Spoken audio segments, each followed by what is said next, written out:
आज social media पर एक पोस्ट, एक वीडियो या एक तस्वीर लाखों लोगों के फैशन ट्रेंड बदल सकती है। लेकिन क्या आप जानते हैं कि भारत में एक ऐसी भी खातून थी जिन्होंने बिना इंस्टाग्राम, बिना कैमरे और बिना किसी सोशल मीडिया के पूरे शाही दरबार का फैशन बदल दिया था।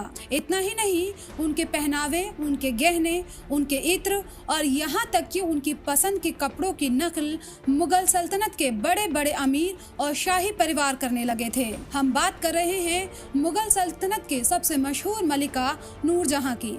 लेकिन क्या सचमुच उन्हें भारत की पहली फैशन इन्फ्लुएंसर कहा जा सकता है? आइए समझते हैं। नूरजहां का जन्म 16वीं सदी के आखिर में एक फारसी मूल के परिवार में हुआ था। उनका असली नाम मेहरुन्निसा था। बाद में उनकी शादी मुगल बादशाह जहांगीर से हुई और उन्हें नूरजहां यानी कि दुनिया की रोशनी का खिताब मिला। लेकिन उनकी कहानी सिर्फ एक मलिका बनने की कहानी नहीं है। यहीं से उनकी असली पहचान शुरू होती है, क्योंकि नूरजहां उन चुनिंदा खवातीन में थी जिन्होंने सिर्फ शाही महल तक खुद को महदूद नहीं रखा, बल्कि आर्ट, आर्किटेक्चर, सियासत और फैशन पर भी अपना गहरा असर छोड़ा। लेकिन कहानी यहीं ख़त्म नहीं होती। अब सवाल ये है कि आखिर फैशन के दुनिया में नूरजहां इतनी खास क्यों मानी जाती हैं? हिस्टोरियंस के मुताबिक नूरजहां को कपड़े, कढ़ाई, गहनों और इत्र में गहरी दिलचस्पी थी। कई हिस्टोरिकल डिटेल्स में मेंशन है कि उन्होंने खवातीन के कपड़ों में नए डिज़ाइन और स्टाइल को मकबूल बनाया। माना जाता है कि शाही खवातीन के कुछ खास लिबास, महीन कपड़ों के इस्तेमाल और सजावटी कढ़ाई को बढ़ावा देने में उनका अहम रोल रहा है।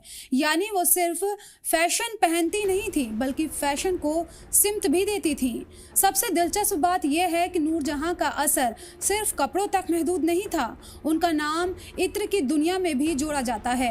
मकबूल तारीखी रिवायत के मुताबिक गुलाब से बनने वाले इत्र को शाही सतह पर मकबूल बनाने में उनका अहम रोल बताया जाता है। हालांकि इस बारे में अलग अलग तारीख मत मौजूद हैं, लेकिन इतना तय है कि नूरजहां की पहचान शाही गुड टेस्ट और नफासत में जुड़ गई थी। अब ज़रा सोचिए, आज जब कोई मशहूर हस्ती कोई फैशन ट्रेंड पहनती है तो लाखों लोग उसकी नकल करते हैं। मुगल दौर में यही रोल नूरजहां निभा रही थी। दरबार की खवातीन उनके कपड़ों को देखती थी, उनके गहनों की चर्चा होती थी, उनकी पसंद के रंग और डिज़ाइन फैशन का हिस्सा बन जाते थे। यानी आज की ज़बान में कहें तो वो अपने दौर की सबसे असरदार ट्रेंड सेटर थी। लेकिन नूरजहां को सिर्फ फैशन तक सीमित करना उनके साथ नाइंसाफ़ी होगी। वो मुगल तारीख की सबसे असरदार खवातीन में गिनी जाती हैं। उनके नाम के सिक्के ढाले गए शाही फरमानों में उनका असर दिखाई देता है।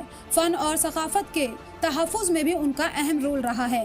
यही वजह है कि तारीख़ उन्हें सिर्फ एक मलिका नहीं, बल्कि एक ऐसी खातून के तौर पर याद करती है जिसने अपने दौर की हुदूद को चैलेंज दिया था। तो क्या नूरजहां भारत की पहली फैशन इन्फ्लुएंसर थी? शायद तारीख़ इस सवाल का बिल्कुल सीधा जवाब ना दे, लेकिन इतना ज़रूर है कि 400 साल पहले जब ना कोई सोशल मीडिया था और ना ही फैशन मैगजीन, तब भी एक खातून अपने पहनावे, अपनी पसंद और अपनी शख्सियत से पूरी सल्तनत के फैशन ट्रेंड तय कर रही थी। और शायद यही वजह है कि सदियों बाद भी नूरजहां का नाम सिर्फ मुगल तारीख में नहीं, बल्कि फैशन, नफासत और असर की दुनिया में भी याद किया जाता है।